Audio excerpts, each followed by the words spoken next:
और किसी और की इंटरेस्ट की उनको परवाह नहीं है।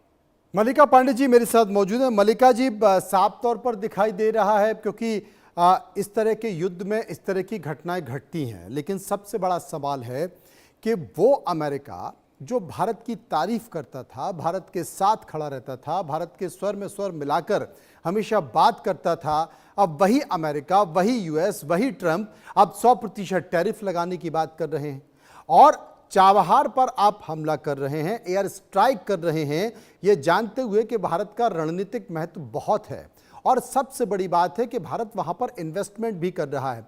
तो मुझे लगता है कि अगर आप उन तमाम देशों में वहां की जमीन का इस्तेमाल अपने लॉन्च पैड बनाने के लिए कर रहे हैं, जब ईरान उन देशों पर हमला करता है तब आप बिलबिलाते हैं, आप सवाल उठाते हैं। आप भी तो वही कर रहे हैं।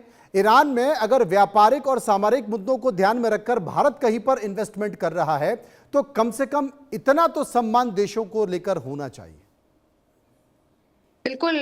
नमस्कार मनोज जी। देखिए, जो चाहबार पोर्ट है वो हमारे लिए, भारत के लिए एक कनेक्टिविटी का आंसर है। जो ग्वादर पोर्ट, अगर पाकिस्तान में जो ग्वादर पोर्ट है जिसको चाइना फंड कर रहा है, जी, उसके लिए हमारा बहुत बड़ा एक स्ट्रेटेजिक चाहबार पोर्ट ना केवल एक रीजनल इंटीग्रेशन के लिए इम्पोर्टेंट है, ना केवल कनेक्टिविटी बल्कि ट्रेड के लिए भी, जो हमें एक्सेस देता है सेंट्रल एशिया में, उसके लिए बहुत इंपॉर्टेंट है।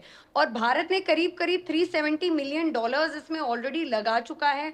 वहां के आसपास भारत का ये भी विचार था कि वहां पर रेलवेज डेवलप करना, रोड्स डेवलप करना, उसको सेंट्रल एशिया से कनेक्ट करना भारत का एम रहा है कंटिन्यूसली। देखिए, जहां तक डोनाल्ड ट्रंप की बात आती है, उनके लिए एक केवल नेवल कॉन्फ्लिक्ट को एक्सपैंड करना है।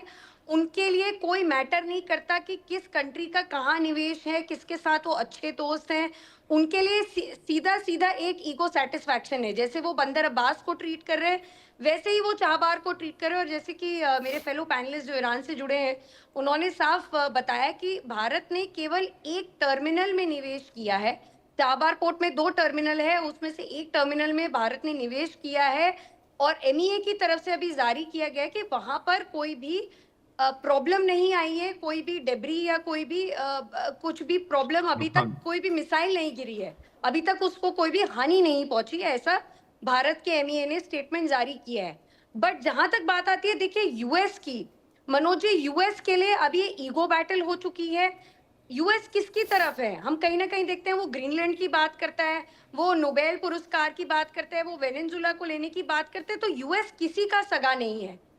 हमने ये साफ साफ जियोपॉलिटिकली ट्रम्प को पिछले पूरे टर्म में देखा है, इस पूरे टर्म में देख रहे हैं कि उनकी कोई भी बात को हमें एक पिंच ऑफ सॉल्ट की तरह लेना चाहिए, क्योंकि वो किसी के सगे नहीं है। जहां तक हम बात करते हैं भारत की, वो एक तरफ से तारीफ करते हैं तो दूसरी तरफ से टैरिफ्स लगा देते हैं।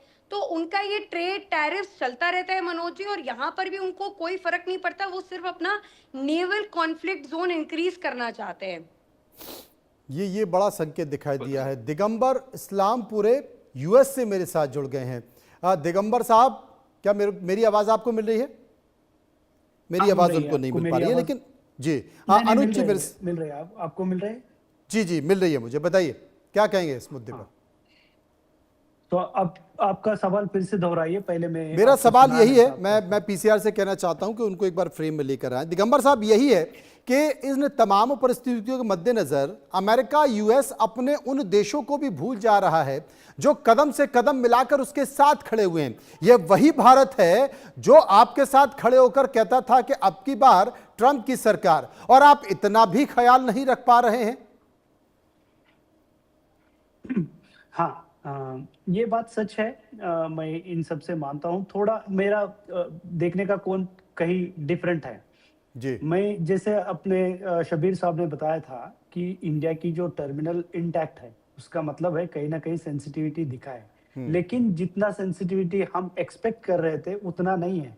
क्योंकि जैसे आप ये भी देख लीजिए, जैसे इंडियन ओशन में शुरुआत में जब अपने ईरान के सैनिक आए थे, नेवल सोल्जर्स आए थे, उनके नेवी के सेलर्स आए थे अपने एक्सरसाइज में, उनको इंडियन ओशन में एग्जैक्टली इंडिया का ओशन पार करते ही किया अटैक। जैसे उनको टेक्निकली आप देखा जाए तो वो बोलेंगे कि नहीं, हम तो आपकी सेंसिटिविटी रेस्पेक्ट कर रहे हैं, लेकिन स्पिरिचुअल में, इन स्पिरिट में वो थोड़ा कम है, ये मैं मानता हूँ, क्योंकि जितना ज़्यादा हम एक्सपेक्ट करते हैं यूएस से।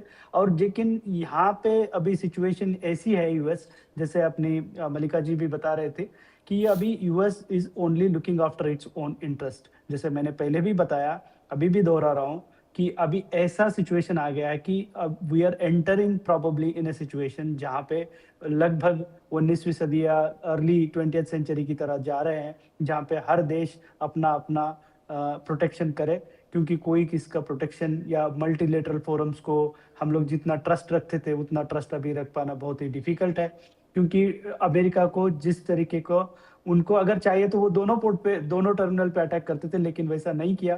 कहीं ना